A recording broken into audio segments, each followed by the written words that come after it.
Nick Millard. And I'm Brian Lavin. And welcome to PVD POV, the podcast where we bring you new insights into the coolest little city in the smallest state.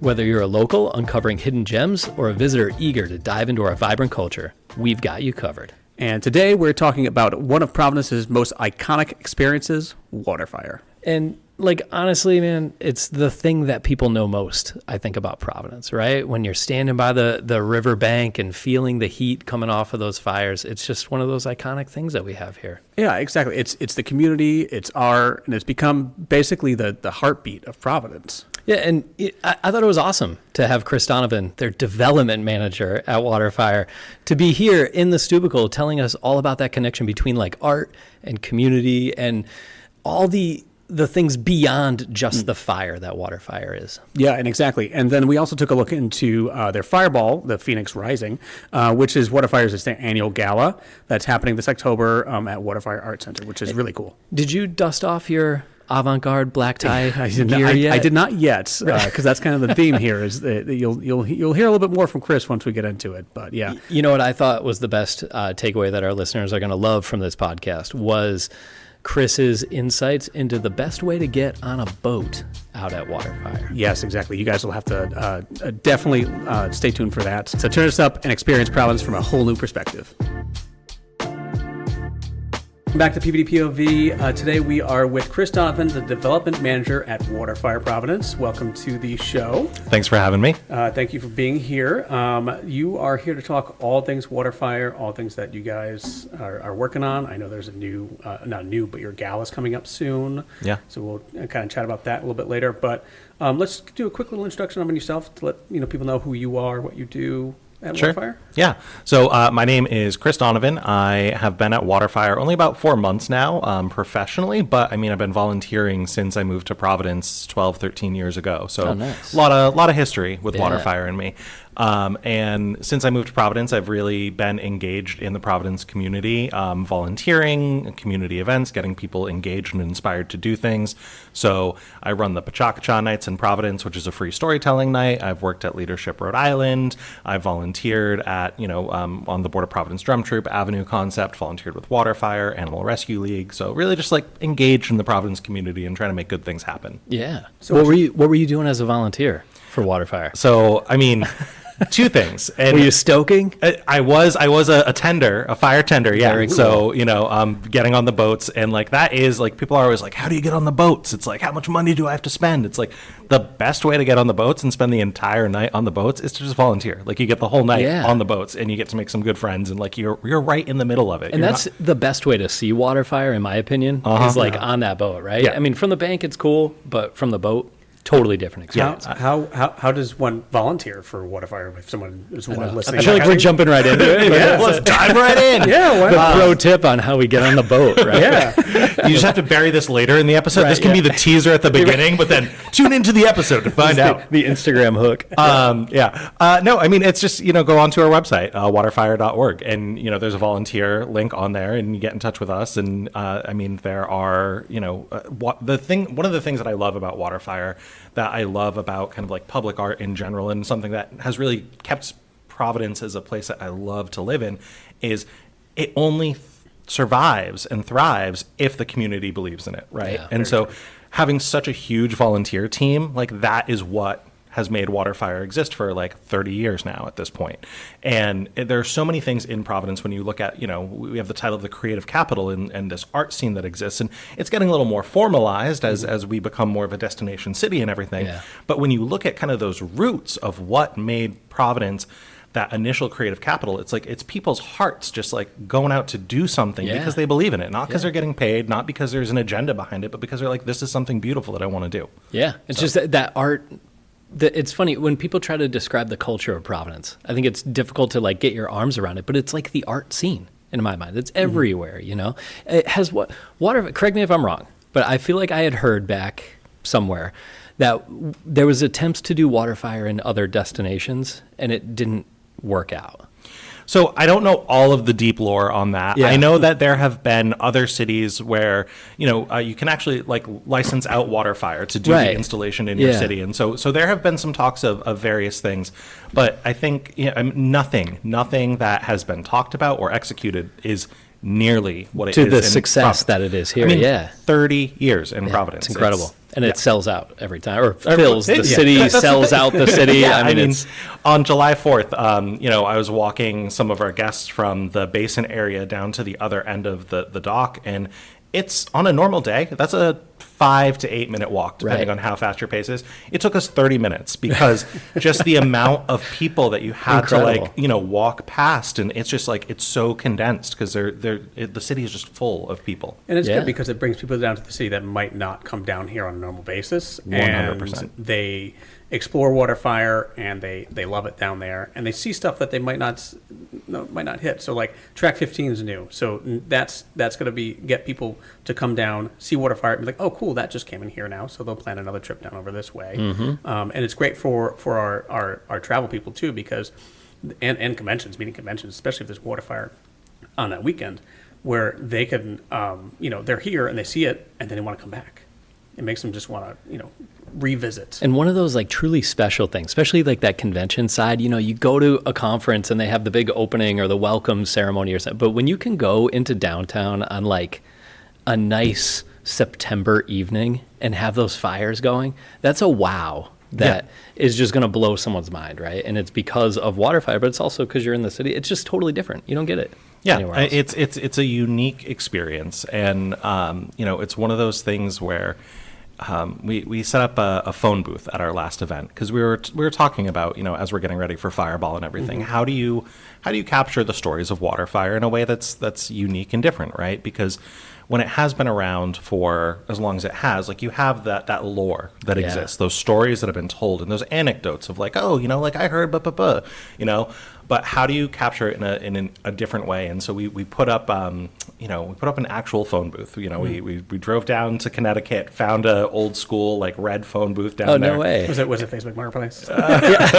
We're not plugging anything unless they're paying us. So It was not. Yeah. but we got this phone.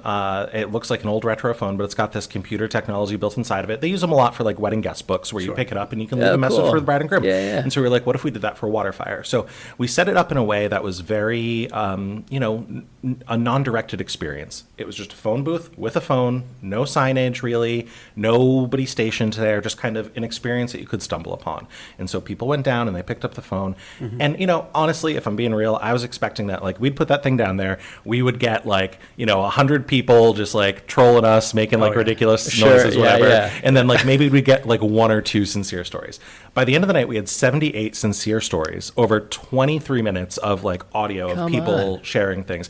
And so to like reflect on what makes WaterFire interesting and unique and like connects people to it, like those 23 minutes of stories just showed the gamut. Like you had one person who was like, I used to come here with my dad. I've been coming since, the Buddy Cianci days. And now I'm bringing my kids. So like, this is a generational experience for us.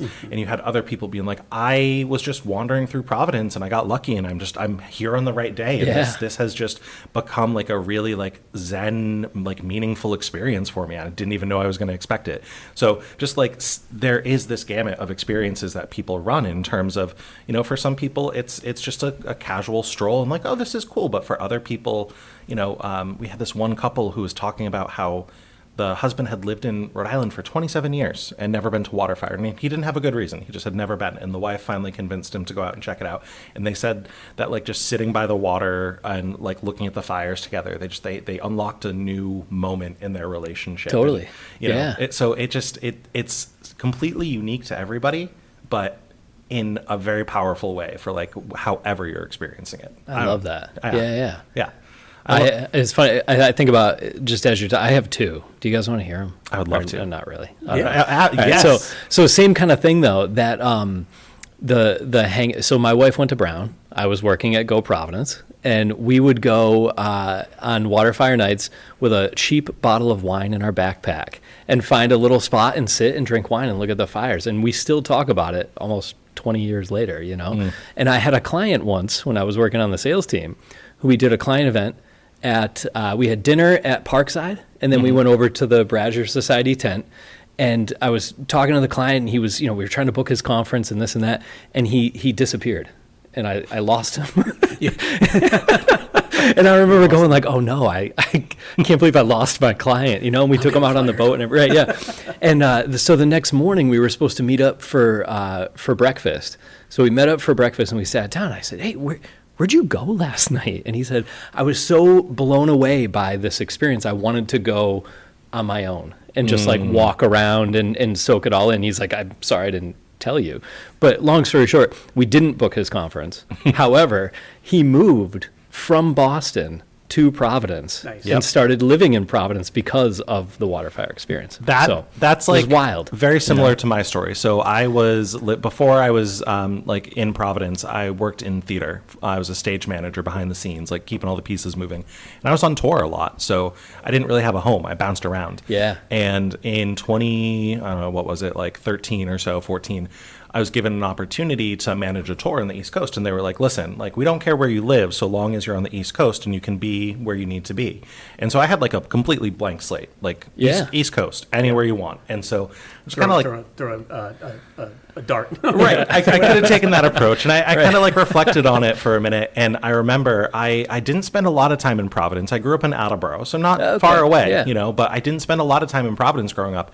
But there were two things that, like, when I like kind of closed my eyes and thought about like, where do I want to make my home, right? There were two things that stuck out. One was I was walking through downtown one day and I saw when Big Nazo used to have all the puppets in the window across from City Hall, and like Erminio, the guy who runs it, like invited me in. I didn't know who he was. He didn't know who I was. He was like, just come check it out. And like that was such an inviting experience. And then the other was a different time where I had come and experienced WaterFire and like had a very similar experience to what your client had, where I was mesmerized by like, this is just here and there's no right or wrong way to experience it. I can just like have my own journey with it.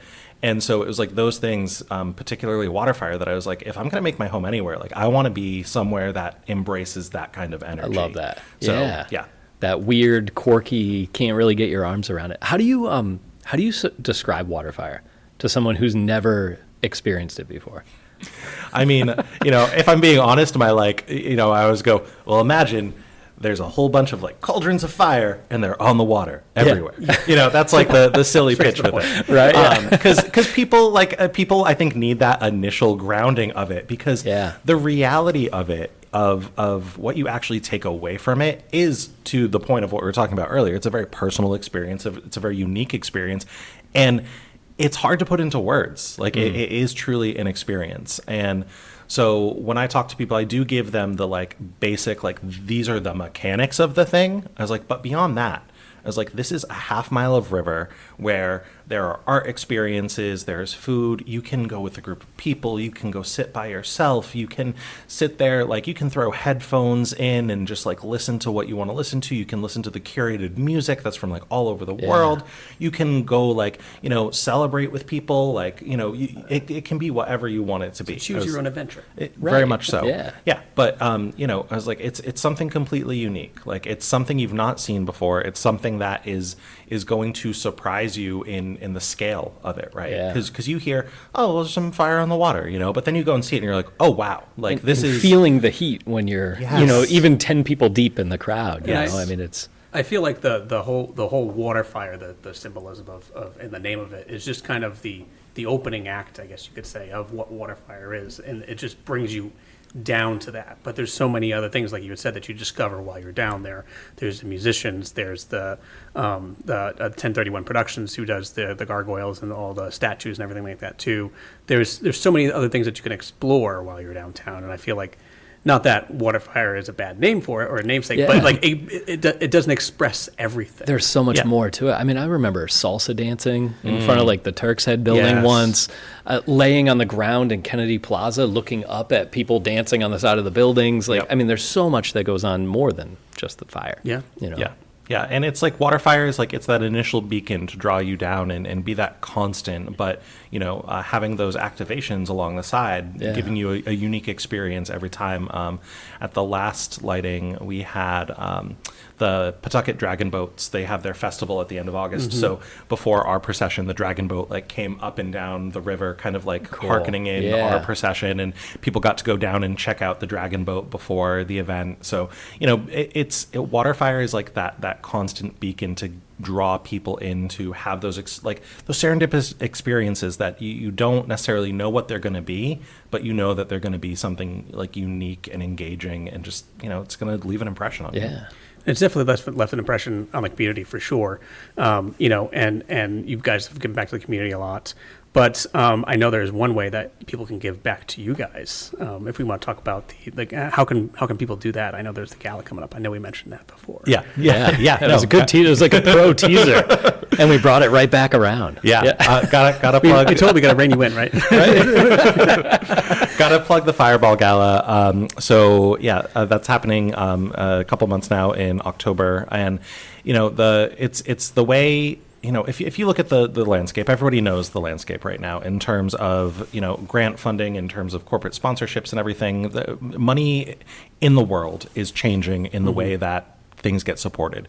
And so now, in a way that has not been seen in quite some time, nonprofits, particularly arts nonprofits, like need support of individuals in order to sustain themselves, right? It's not a model like it used to be where there is as much federal funding or as much corporate support. So it's like one of those things to what we were talking about earlier of one of the beautiful things about WaterFire is the community that makes it happen.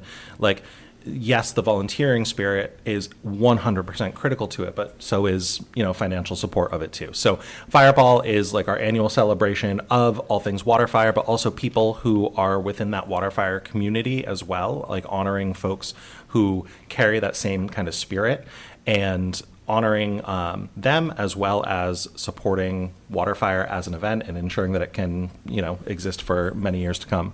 So this year, we're looking, our theme is Phoenix Rising, because, it's no secret, last year, WaterFire was in a tough spot, right, financially. And so this year, there has been transition within some of the team and just a reinvention of the way that we're getting business done, right, in a way that is ensuring that we can sustain this thing. And so with that idea of the Phoenix of like, we're kind of like burning down to embers a little bit, right? Like any kind of fire. But just like that Phoenix and just like a fire, like, if you feed it, it just grows back and bigger and brighter than it was before. So that's kind of like the vibe of what we're doing this year. And so we're honoring a couple local folks, Courtney Nicolato from the United Way, who has done some really amazing work with the United Way over the last 5 or so years that she's been over there. Valerie Tutson from Rhode Island Black Storytellers, the Chase family, who have been huge philanthropists in the Rhode Island community, and then Lynn Singleton from the Providence Performing Arts Center, who when you want to talk about really Providence being a creative capital and like beacons of change, right? Like PPAC, you think to some of those days where like PPAC was kind of on the brink, right? Then the transformation that it had, not just for itself, but then the resulting impact in Providence of keeping a creative spirit going here in Providence. So for sure, yeah. How can people get tickets if they like to go to the gala? Is it open to anybody? Is it kind of? Yeah, absolutely. I mean, the best people to go are the people who want to support WaterFire but don't necessarily know how, and also want to have a good time while doing it, right? It's like a little bit donation, but a little bit also having a good time, and we're going to have some really we work with so many different artists and entertainers that there's going to be some like unique performances there, as well as just like a good time with a lot of good people in the room. So waterfire.org/fireball is easiest way to go and see the tickets and all the information for the event. That's great. Did I see that it's avant-garde black tie? Yeah, so we're saying, which is Nick's wardrobe wheelhouse. Oh, just that is me to a T. I can tell our plaid shirts, we're a lot of plaid today on the cast. I dig it. Yeah. On our way up there, we're like, "Are you the IT guys?" And we were like, "No, but we're wearing the uniform." Yeah, so feather and flames is the kind of inspired attire Got it, that we're right. going Of course, for. the Phoenix makes sense. Exactly. Yeah. So however people want to interpret feather and flames, I'm sure some people are going to like take it really, really literally, and we Yeah. love that. And some people might just do like a little bit of flair, maybe like a sparkly tie or something. But Totally. whatever people want to do, it's like yeah, we want like kind of that black tie-ish feel, but also be But creative fun with it, and right? Like creative this is and- WaterFire. yeah. Like this is not a staunchy has to be polished button up Right. kind of thing. Like have fun with it. Yeah. And there are a lot of creatives, like we've said many times in this podcast alone. There are many creatives, so I'm sure it's going to be definitely a display. I'm getting like Met Gala vibe, Yes. right? Yes. Like Maybe that red kind of a carpet. thing. Yes. Maybe, yeah. Yes. Gotcha. Yeah, And this is that's at awesome. WaterFire Art Center, right? This is going to be at the WaterFire Art Center. And I'll say if you've got like that Met Gala vibe that you want to come show up and everything, talk to me and we'll make sure you get some good photos. We'll get you posed in the right places. Beautiful. Like, we'll make Yeah, this the yeah. Met Gala vibes. See if we love can invite Taylor Swift. She is a local. She does have Part-time local. Part-time- local. yeah, but we'll you know. still take it. Yeah, I mean Taylor. take If a you're minute, watching, but, you got She's- an she's invitation. into- I will pay for your ticket. She's into podcasting now, so Oh, you know that's you never right. know, she Yeah. might be Yeah. listening. Yeah. I mean, I tell her she's on the episode next week. Right? Oh, wow. Okay. Yes. Well, you know what? Drop a good word in for us. I'll slip you a Fireball ticket. Yes. I'll even throw in one for Travis, too. The two of them can come by. Yeah, they can both come. Yeah. The old yeah. twofer. Nice. So if we're not available to go to the Fireball, how else can people support WaterFire? Yeah, I mean, it's you go to the WaterFire website and boom, it'll pop right in your face. Support us if you can. Yeah. Make a donation. But beyond the financial support, like I said, volunteering is such a huge part of what makes WaterFire possible. So if you're not in a position to support financially, then support with the time. We need people on shore, at those tents, directing people, giving people information, helping with the merchandise. People on the boats, the morning of setting up all the braziers and everything. One of the ways that I used to volunteer, they do a thing called woodpile workouts where we get all that wood delivered and it needs to be I was going to stacked ask. I was and- starting to think about the logistics of because it gets stacked under the bridges. Yeah, Right. yeah. So someone's got to do that. Yeah, so there's a Morning whole, of or whatever, whole right? process where it's, the wood gets delivered and then sometimes it has to be stacked and like cured so that it is, Yeah. dried out the proper way and then it goes onto a boat and then under the bridges and then into barges. You get like this whole super secret tour of Providence of like all these like little Yeah, nooks and yeah, crannies that yeah. you're like, I had no idea that was there. We can get under the street over here. This is crazy. Yeah. Right. Little hideouts. Yeah, you know? awesome. Yeah. The next secret apartment. Yes. Right. Yes. All right. Well, I think that's it. That's great. I hopefully people can listen to this and get excited about helping out the community, helping out WaterFire, keeping the fires burning for sure. Again, it's just waterfire.org/fireball if you guys want to get tickets and get some more information about that. But thank you for being on the show. Thanks for having me. I could do this all day. Appreciate it.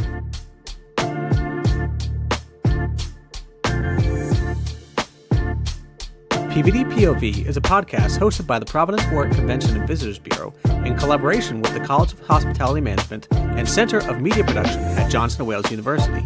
Hosts are Alana Cerrone O'Hare and Nick Millard. Production by Professor Brian Lavin with assistance from the graduate students in tourism management. Episodes are available wherever you download your podcasts. Visit GoProvidence.com for more information on these stories and everything else Providence.